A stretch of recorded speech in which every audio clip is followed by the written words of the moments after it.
नमस्कार. मी Niranjan. Easy news मध्ये आपलं सर्वांचं मनपूर्वक स्वागत. 29 मे ला नरेंद्र मोदींनी पश्चिम बंगालमध्ये एक जाहीर सभा घेतली आणि कारण आपल्याला माहिती आहे की भारतातल्या 59 खासदारांची 7 शिष्टमंडळ त्यांनी जगभरातल्या 30-35 देशांमध्ये पाठवून दिलेली आहेत आणि ते स्वतः मात्र बंगाल आणि बिहारमध्ये प्रचार करत फिरत आहेत. दुसऱ्या बाजूला पाकिस्तानचे पंतप्रधान शहबाज शरीफ यांनी रशियाला जाऊन रशियाच्या बरोबर करार केलेला आहे आणि रशिया काहीतरी बिलियन डॉलर्समध्ये काही हजार कोटी रुपयांची इन्व्हेस्टमेंट ही पाकिस्तानमध्ये करायला तयार आहे. पण आपले नॉन बायोलॉजिकल हे फक्त निवडणूक जीवी असल्यामुळे निवडणुकांच्या प्रचारामध्ये ते लागलेत बंगाल आणि बिहारच्या.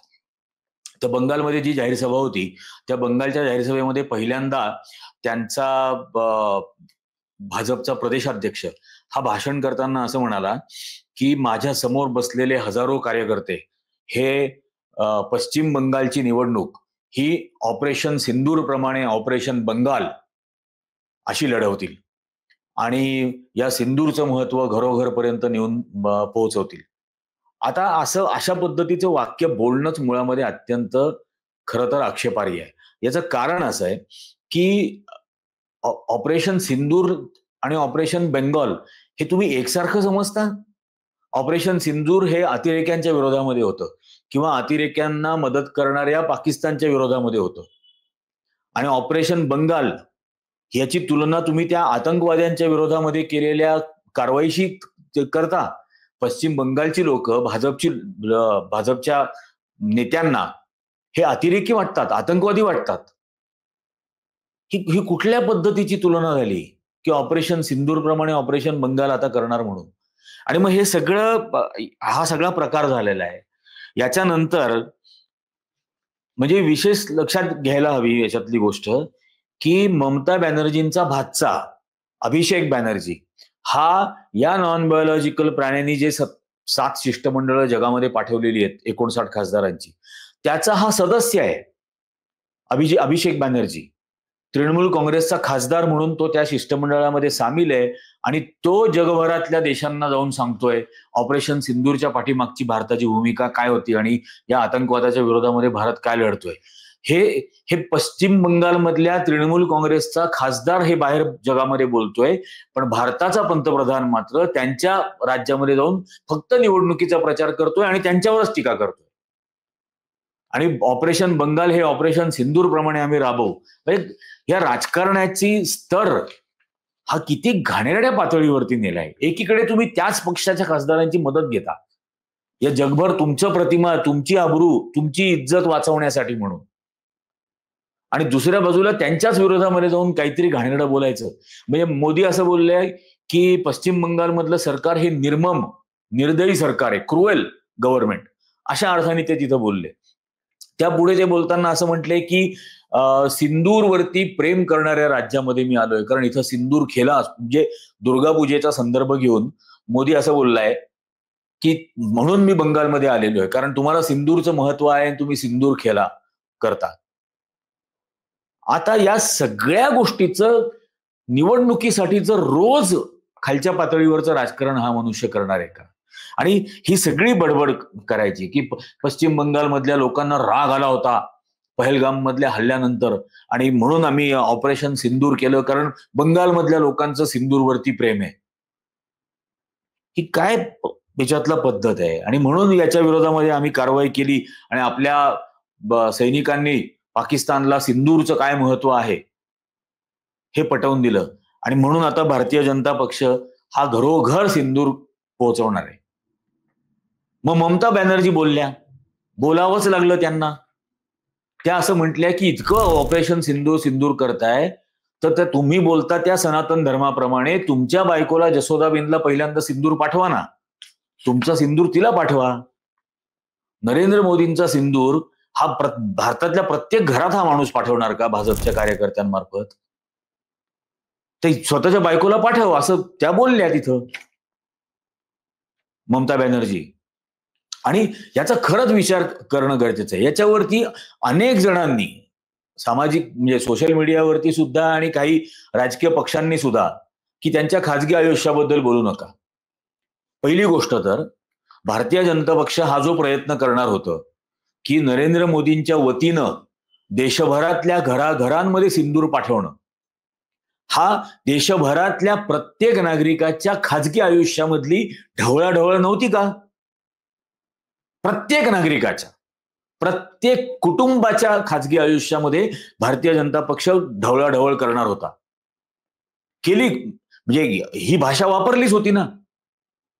त्याच्यानंतर मला सांगा, ते जे 27 जण पहलगाम मध्ये मारले गेले, किंवा हे जे नंतर सिंदूर प्रकार केला, ऑपरेशन सिंदूर, त्याच्यामध्ये जे जवान गेले असतील, जे नागरिक त्याच्यामध्ये मृत्युमुखी पडलेले असतील, त्यांच्या बायकांना भाजप सिंदूर नेऊन देणार आहे. त्या पहलगाम मध्ये विधवा झाल्या, त्यांच्या घरी हे सिंदूर घेऊन जाणार. काही लाजा नाही वाटत? त्यांच्या खाजगी आयुष्यात तुम्ही ढवळाढवळ करणार. हा नरेंद्र मोदी यांनी पब्लिक डॉक्युमेंट मध्ये लिहिलं ना, जसोदाबेन याची बायको आहे म्हणून. पहिल्यांदा लपवलं, पण ज्यावेळेला सक्ती केली निवडणूक आयोगाने, त्यावेळेला निवडणूक आयोगाच्या प्रतिज्ञापत्रामध्ये यांनी लिहिलं. आणि निवडणूक आयोगाला दिलेलं प्रतिज्ञापत्र हे सार्वजनिक डॉक्युमेंट आहे. आणि हे सगळं झाल्यानंतर हा दरवर्षी पंतप्रधान असताना स्वतःच्या किंवा आईच्या वाढदिवसाला आईला भेटायला जायचा. हे खाजगी भेट आहे, खाजगी आयुष्य आहे ना. बरोबर 10-15 कॅमेरामन घेऊन जायची काय गरज होती? हे घरामध्ये शिरण्याच्या आधी कॅमेरामन घरामध्ये, आणि हे घरामध्ये येत असतानाचे शॉट्स घेणार. मग आई बरोबर बसलेले आहेत सोफ्यावरती, आणि पाठीमागे भिंतीवर एक फ्रेम लागलेली आहे. त्या फ्रेम मध्ये पुन्हा हे आईला भेटतायत, हाच फोटो आधीच्या वर्षीचा. फोटो हे दिसतं ना त्याच्यात. मग हे तुमची खाजगी आईची घेतलेली भेट ही सार्वजनिक कोणी केली? आणि इतकं खाजगी होतं तर मग आईला स्वतःच्या घरात ठेवायचं होतं ना. पंतप्रधानला जे घर आहे त्या घरात ठेवायचं होतं. एक दिवस आयुष्यातला आई बरोबर आईला स्वतःच्या घरी यांनी नेलं नाही. मुख्यमंत्री असताना सुद्धा कधी गेला नाही भेटायला.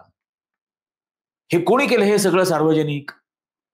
त्या आईच्या अंतिम संस्कार, एकही भावाला किंवा स्वतःच्या बायकोला त्या अंतिम संस्काराला येऊ दिलं नाही. तिचं अस्थि विसर्जन करणं, त्याची सगळे कॅमेरामन, फोटोग्राफी टेलिव्हिजन चॅनलवर दाखवलं जाणं, हे खाजगी आयुष्य कोणी केलं? सार्वजनिक.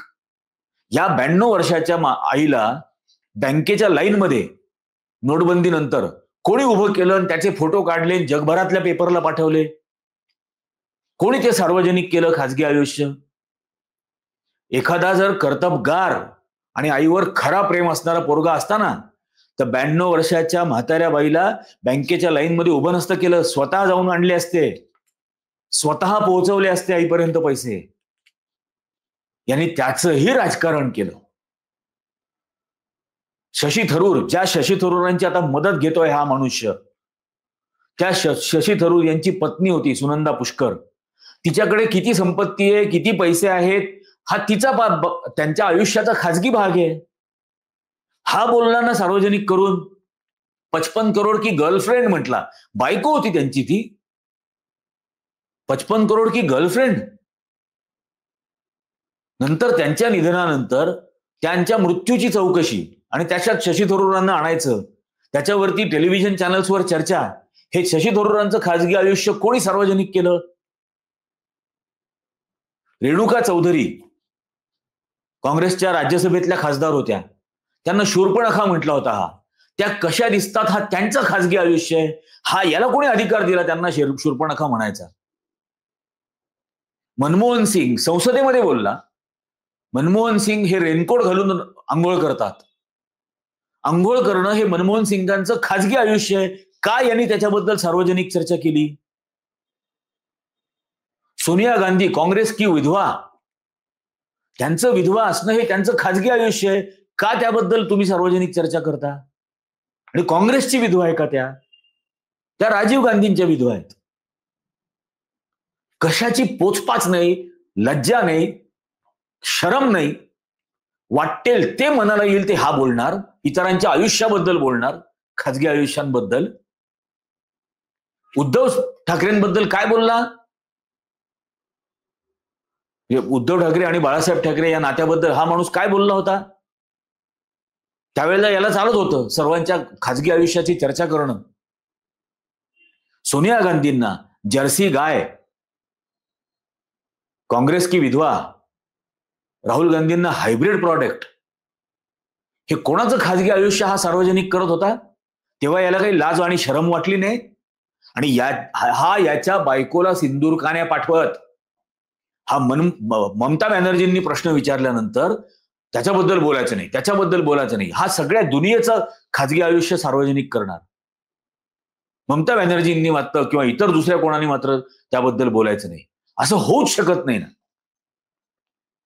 आणि प्रत्येकाच्या घरामध्ये स्वतःचा सिंदूर पाठवून हा भारतातल्या प्रत्येक नागरिकाच्या खाजगी आयुष्यामध्ये ढवळाढवळ करणार नव्हता. सनातन धर्माची भाषा करतात ना हे. मग सनातन धर्मामध्ये सिंदूर कोण कोणाला देतो? तो देशाचा पंतप्रधान देशातल्या सगळ्या बायकांना देतो का? कशाचं काही हा पाळणार नाही. आणि याच्याबद्दल मात्र बोललं की लगे मोदींच्या खाजगी आयुष्याबद्दल बोलू नका. या भाजपच्याही भक्त संप्रदायाला कवडीची शरम उरलेली नाहीये. इतक्या घाणेरड्या भाषेमध्ये आणि घाणेरड्या मनोवृत्तीने सर्व गोष्टी चालतात.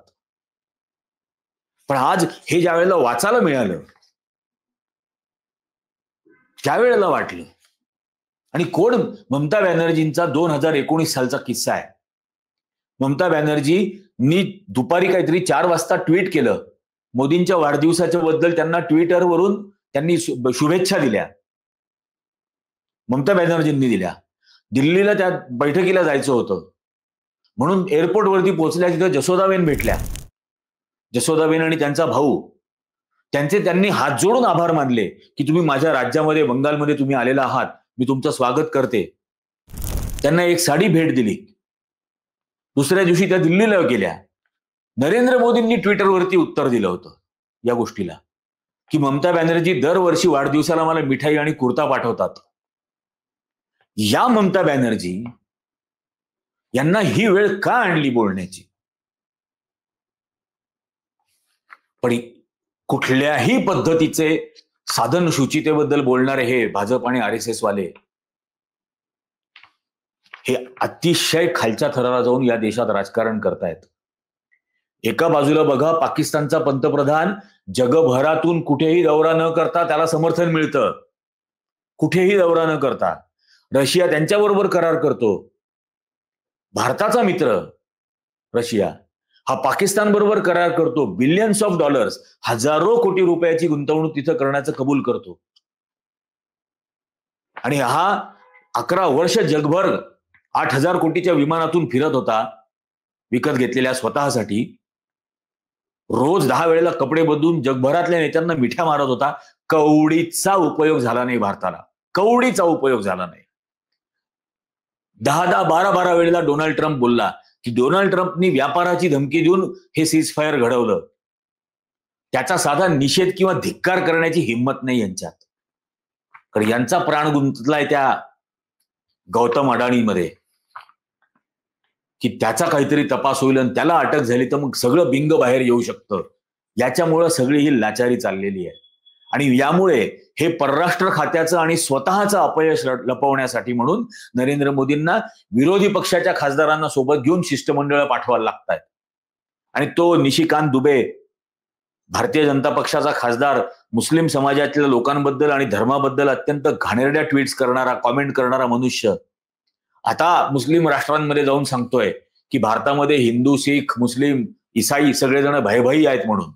मला तर भीती वाटायला लागली की हा असंच बोलत राहिला आणखीन महिनाभर तर यालाच भाजपवाले नक्षलवादी म्हणतील की काय, अर्बन नक्सल निशिकांत दुबेला म्हणतील. पण स्वतः या देशाच्या राजकारणाचा स्तर किती खालच्या पातळीवरती आणून ठेवलेला आहे याचा गंभीरपणाने विचार नरेंद्र मोदी आणि भारतीय जनता पक्षाच्या नेतृत्वाने आणि त्यांच्या मातृ संघटनेने हा करायला पाहिजे की या थराला या देशाचं राजकारण जाणार आहे का? तुम्हाला काय वाटतं या सगळ्याबद्दल? हे खाजगी आयुष्य म्हणून सोडून द्यायचं का लोकांनी?